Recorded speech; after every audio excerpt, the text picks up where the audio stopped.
Hello dear friends, मैं हूं advocate Brajesh Yadav. आपके अपने यूट्यूब चैनल ब्रिज एलएलबी पर आप सभी का बहुत बहुत स्वागत है दोस्तों। डियर फ्रेंड्स, आज की इस वीडियो क्लास में हम चर्चा करने वाले हैं कि एक उधारकर्ता है, एक लोन डिफॉल्टर है और इस व्यक्ति की अचानक आकस्मिक इस व्यक्ति की आकस्मिक अचानक इस व्यक्ति की मृत्यु हो जाती है। ठीक है, इसकी डेथ हो जाती है। तो ऐसे में आगे चलकर इस व्यक्ति के ऊपर जो भी लोन का जो भी बकाया जो राशि है, जो भी लोन की अमाउंट बाकी है, इस लोन की अमाउंट को आगे चलकर कौन भरेगा, इसके लिए कौन जिम्मेदार होगा,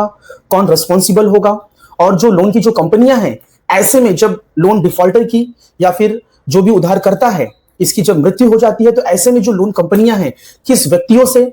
किन लोगों से ये जो लोन का जो बकाया जो राशि है, किससे ये लोन की कंपनियां इसकी वसूली करती है। आज हम इसके बारे में इस वीडियो क्लास में डिटेल में और विस्तार में चर्चा करेंगे दोस्तों। डियर फ्रेंड्स, सबसे पहले तो हमें यह समझना है कि जो लोन जो होते हैं वो दो प्रकार के होते हैं। एक होता है सिक्योर्ड लोन और एक होता है अनसिक्योर्ड लोन। दोस्तों, सिक्योर्ड लोन में कैसा रहता है, जब व्यक्ति लोन लेता है बैंक से, तो उस वक्त बैंक के पास कोलेटरल के तौर पर, गिरवी के तौर पर, सिक्योरिटी के तौर पर कुछ ना कोई एक सामान जो होता है वह बैंक के पास कोलेटरल के तौर पर रखता है। ठीक है, तो कहीं ना कहीं क्या हुआ, यहां पर बैंक ने व्यक्ति को लोन दिया, लेकिन उसके एवज में, उसके रिटर्न में कुछ ना कुछ तो अपने पास सिक्योरिटी और कोलेटरल के तौर पर रखा। जैसे उदाहरण के तौर पर सपोज व्यक्ति होम लोन ले रहा है। ठीक है, तो होता क्या है, जो घर है, जो भी प्रॉपर्टी संपत्ति, उसके जो पेपर्स होते हैं वह बैंक अपने पास रख लेती है। ठीक है, तो इसे हम लोग क्या बोलते हैं, सिक्योर्ड लोन, राइट। तो ऐसा क्यों करती है, क्योंकि भैया अगर कल को आगे चलकर यदि व्यक्ति लोन का डिफॉल्ट करता है, लोन का रीपेमेंट नहीं करता है, तो बैंक ऑथोराइज और बैंक के पास पावर रहता है कि बैंक उस प्रॉपर्टी संपत्ति की नीलामी करके, ऑक्शन करके जो भी ड्यू अमाउंट है उसकी वो रिकवरी कर सके दोस्तों। ठीक है, और दूसरा एक होता है अनसिक्योर्ड लोन। अनसिक्योर्ड लोन का मतलब क्या होता है, personal loan, like for example credit card वगैरह जो भी है। ठीक है, तो ये आ जाते हैं अपने अनसिक्योर्ड लोन। तो अनसिक्योर्ड लोन में कैसा रहता है, बैंक लोन दे देती है बट उसके रिटर्न में, उसके एवज में कुछ भी आपसे कोलेटरल के तौर पर लेती नहीं है। ठीक है, यहां पे मतलब कि जो बैंक है उसने आपको लोन दिया बट सिक्योरिटी के तौर पर आपसे कुछ भी लिया नहीं। दैट मींस कि सिक्योरिटी फ्री लोन, राइट।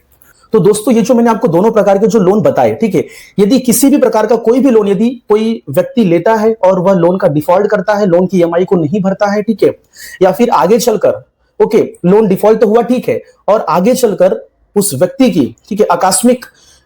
उसका निधन हो जाता है, उसकी डेथ हो जाती है, उसकी मृत्यु हो जाती है, तो ऐसे में जो है बैंक किससे इस बकाया राशि की वसूली करेगा,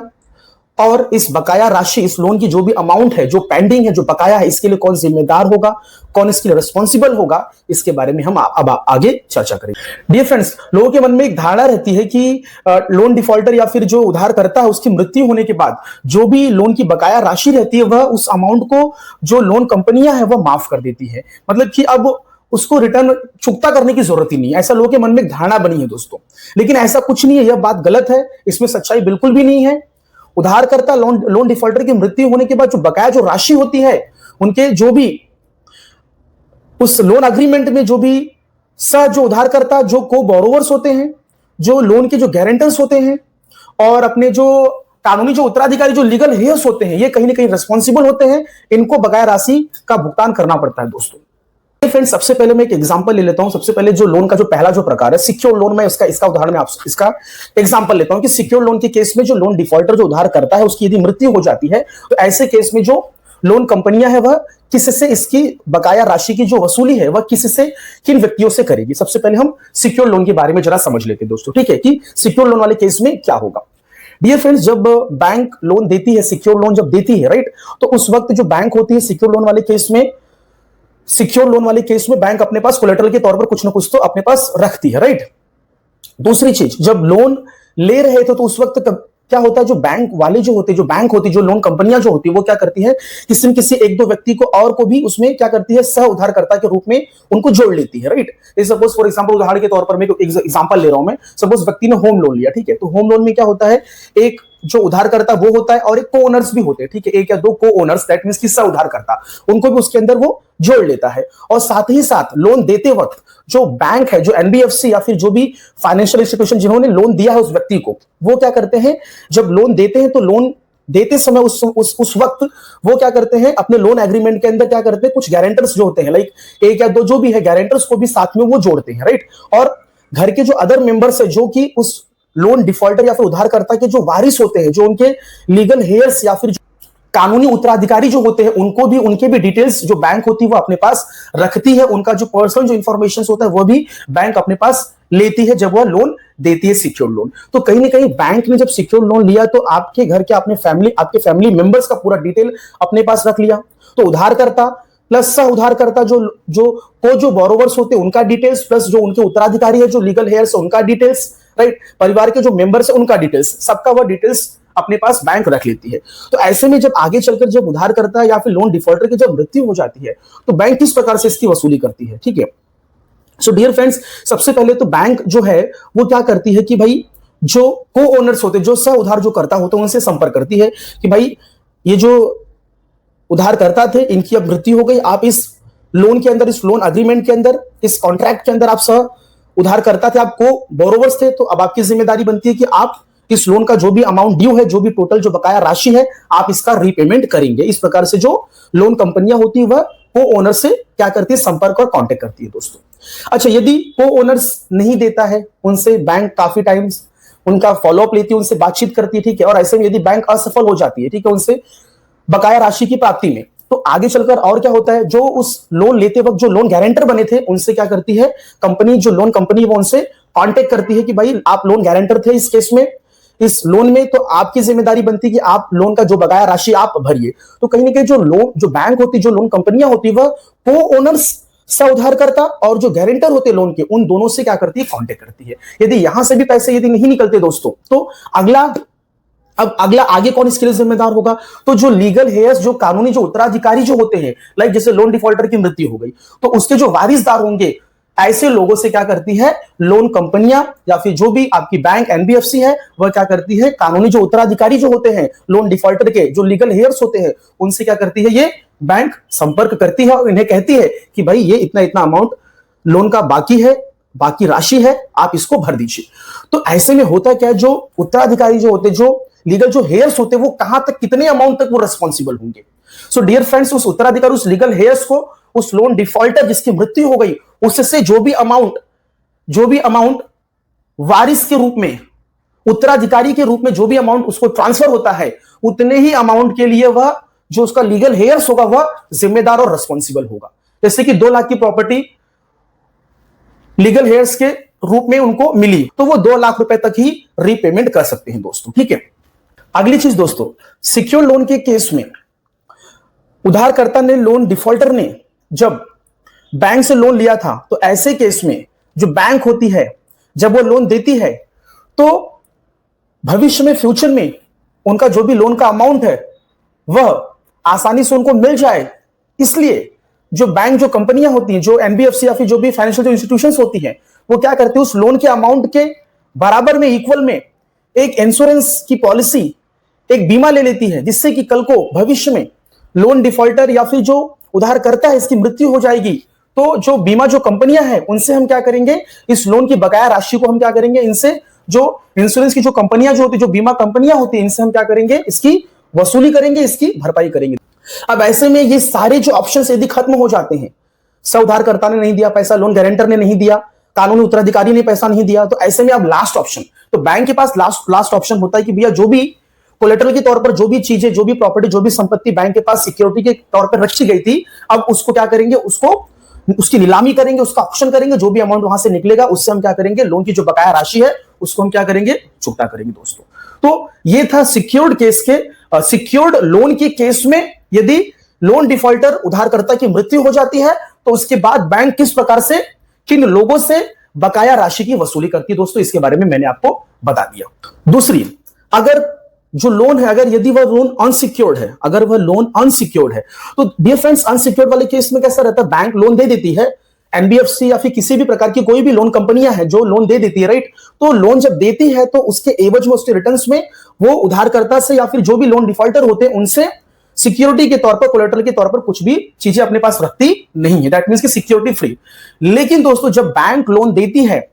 इन उधारकर्ताओं को, इन लोन डिफॉल्टरों को, तो कहीं ना कहीं उनके जो घर के जो रिश्तेदार होते हैं, जो भी उनके लाइक घर के रिश्तेदार मतलब कैसा, लाइक उनके जो ब्लड रिलेटिव जो होते हैं, घर के जो फैमिली मेंबर्स होते हैं, ठीक है, जो एडल्ट होते हैं, ठीक है, अबव 18 ईयर्स होते हैं, उनके डिटेल्स भी अपने पास रख लेती है। कहीं ना कहीं उनको भी एज अ को ओनर, ठीक है, उनके जो कानूनी जो उत्तराधिकारी होते हैं उनका डिटेल्स हो गया, राइट, गारंटर हो गए, तो किसी न किसी को लाइक क्या करती है, बैंक जो होती है वह लोन एग्रीमेंट या फिर लोन लेते समय उनको अपने उस लोन के कॉन्ट्रैक्ट में उनको जोड़ लेती, ठीक है, उनको ऐड कर लेती कि भाई आप गारंटर हो, आप को बोरोवर्स हो, ठीक है। तो कहीं ना कहीं जो फैमिली जो मेंबर्स होते हैं उनको भी अपने साथ में कनेक्ट कर लेती है दोस्तों। सो डियर फ्रेंड्स, होता क्या है, अनसिक्योर्ड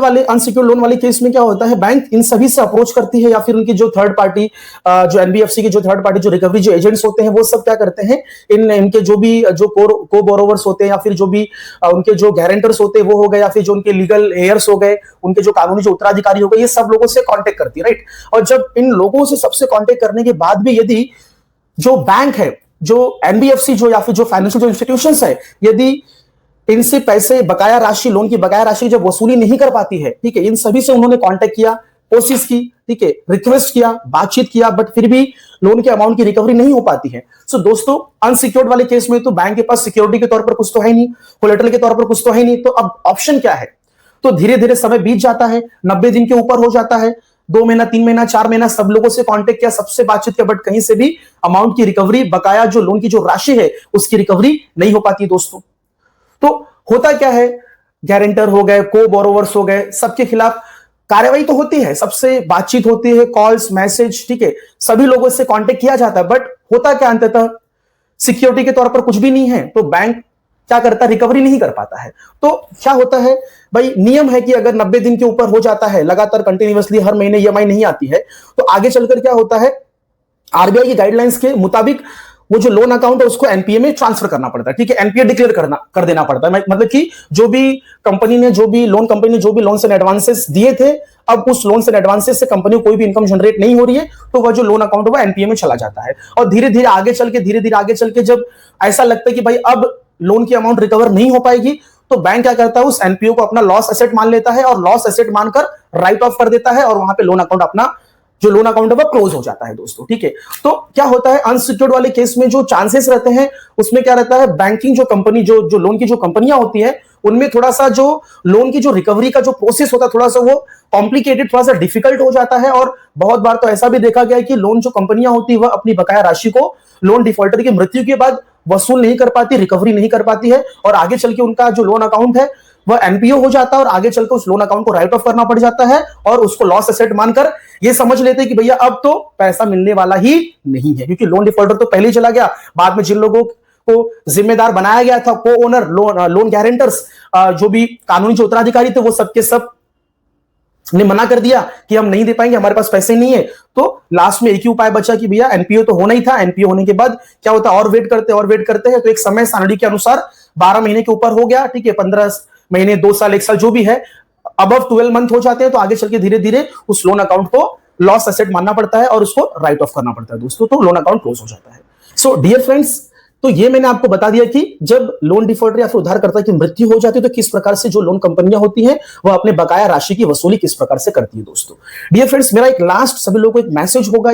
सभी लोगों को मेरा एक छोटा सा एक मैसेज होगा कि दोस्तों, यदि आप लोन डिफॉल्टर हो, यदि आपके पास पैसे हैं दोस्तों, तो प्लीज आपसे हम्बल रिक्वेस्ट है, पैसे हैं तो 420 420 धोखाधड़ी वाला काम बिल्कुल मत करिए। यदि पैसे आपके पास हैं तो ये जो हमारी जो लोन कंपनियां होती हैं, इनका आपको जो भी बकाया जो राशि होती है लोन की, इसको आपको रिटर्न कर देना चाहिए, उनको रीपेमेंट कर देना चाहिए, क्योंकि ये जो बैंकिंग जो सेक्टर है कहीं ना कहीं ये हमारे भारत देश के ग्रोथ एंड डेवलपमेंट में इनका बहुत बड़ा कॉन्ट्रीब्यूशन होता है। इन लोगों का बहुत ज्यादा जीडीपी के ग्रोथ एंड डेवलपमेंट में इनका बहुत बड़ा कंट्रीब्यूशन होता है। तो कहीं ना कहीं देश की जो आर्थिक स्थिति है इसको मजबूत करने में बैंक का बहुत बड़ा कंट्रीब्यूशन होता है। तो यदि आपके पास पैसे हैं तो बकाया जो भी राशि है लोन की उसका रीपेमेंट जरूर करिए, उससे रोककर कोई मतलब नहीं। कहीं ना कहीं नुकसान आपका होगा, बैंक का होगा, और घुमा फिरा कर हमारे भारत देश का नुकसान होगा दोस्तों। तो पैसा यदि आपके पास है तो आप दे दीजिए बैंक का, यदि नहीं है तो अपनी प्रॉब्लम्स को बैंक वालों के साथ में शेयर करिए, उनसे मीटिंग करिए,